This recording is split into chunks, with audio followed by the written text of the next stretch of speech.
Hey, how you doing? Welcome to another chapter of Timber Frame She Shed. Last chapter we were talking about treated material. Okay, now that was a rabbit trail project, and here we are going to explore the rabbit trail project, but for a specific reason. Can you build a timber frame door, which is what this is? If you see this thing behind me, I'm standing in this thing that looks like a box. Okay, you see this back here, this thing here, this thing, okay?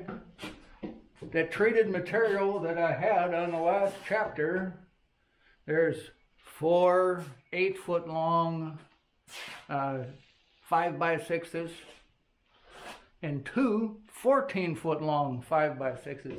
Here's one of them right here. Yes, this one. There's another one right behind it. And over here, there's an 8-foot 5x6 here, and one more behind it. And there's this 3/4 inch treated plywood on top of it here, and back over here, 3/4 inch treated plywood, an 8-foot 5x6, another one here, and they're all fitted together as one unit. And what is it? It's a door frame. Well, it's a door frame. Okay, you see the one behind me here? This door that's behind me, now that was one that I built 25 years ago. And it's got steel hinges, and we made it out of a few dollars worth of stuff. Let's see, 1/4 inch wall DOM tube with a 3/4 inch ID, okay? And that, we made the hinges, but we made the hinges because when we initially made this shop, it was for filming, and we did the TV show, A Piece of the Woods, and other stuff that we filmed, and now we're filming this stuff in here. I didn't want an overhead door. They're kind of skanky. And if you see on the ceiling, look up at the ceiling. You see that track on the ceiling? It was, okay, all the way over. All the way over. It fits what does it fit? You see the crane? The crane right up behind me? Okay, an overhead door would have been totally in the way for my overhead crane. I didn't want it. Didn't want the door to go up and blah, blah, blah. Okay, but how do you make a timber frame door and make it work? Because there's a trick to it. You have such weight that you're dealing with. This door behind me weighs a couple hundred pounds, maybe 250, 300 pounds. Okay, and the door that goes in this is still going to be a couple hundred pounds, maybe 300. It's ends up being what, like 12 feet? Basically 12 feet by 7 foot. 7 foot high, 12 foot long, and we're putting 2 hinges in there, and the hinges get welded and fitted with the DOM tube. What else do they get? They get constructed in a way that they wrap around, because the stresses that you get in a door like this, on the top of the door from the jamb, it's pulling, pulling apart. Everything is pulling, and then on the bottom, I'm only going to put 2 hinges on this door. On the bottom, it's pushing in.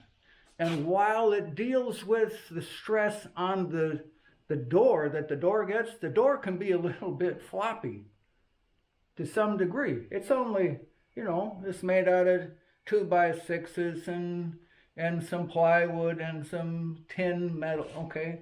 And the door is only about that thick, and it does get a little floppy, but it is strong in the direction that it needs to be. But when the door opens and closes, even though the stress on the door remains constant, the only thing that changes is the wind load and some of that hits the door. But the stress on the door remains constant, but the stress on the hinge,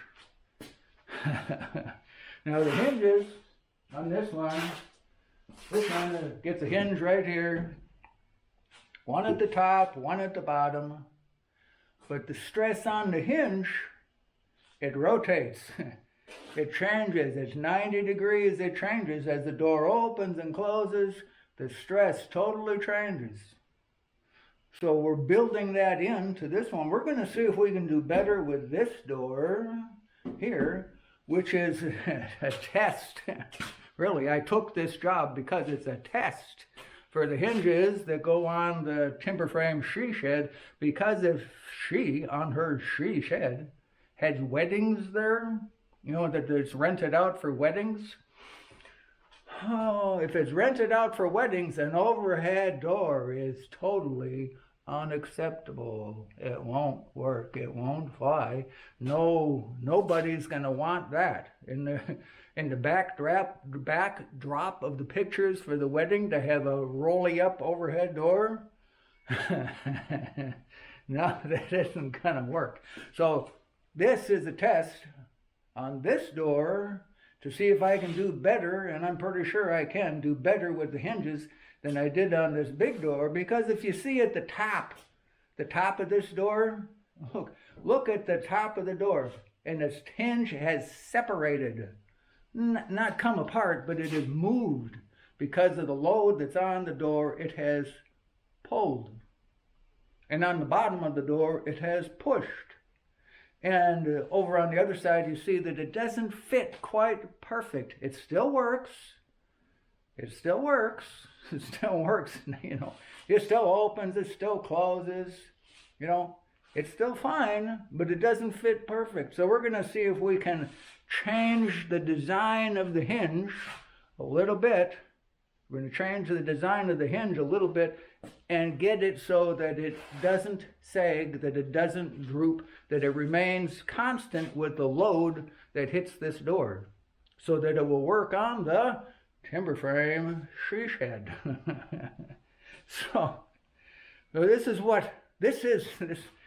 the adventure. This is the plan to do better than hopefully I've learned something in 25 years, because 25 years ago I made that door, and the door the same, because I made, what did I make? 1, 2, 3, 4. This door has 4 hinges. The other door has 2 hinges, and they have a cam lock when it closes, and they are tipped. They're tipped. So when they close, they're tipped, so they are self-closing doors. Gravity closes them, and they go, whoa, woof, and they close all by themselves. So I like that aspect. That one worked really good, and we're going to see if we can improve on the sag.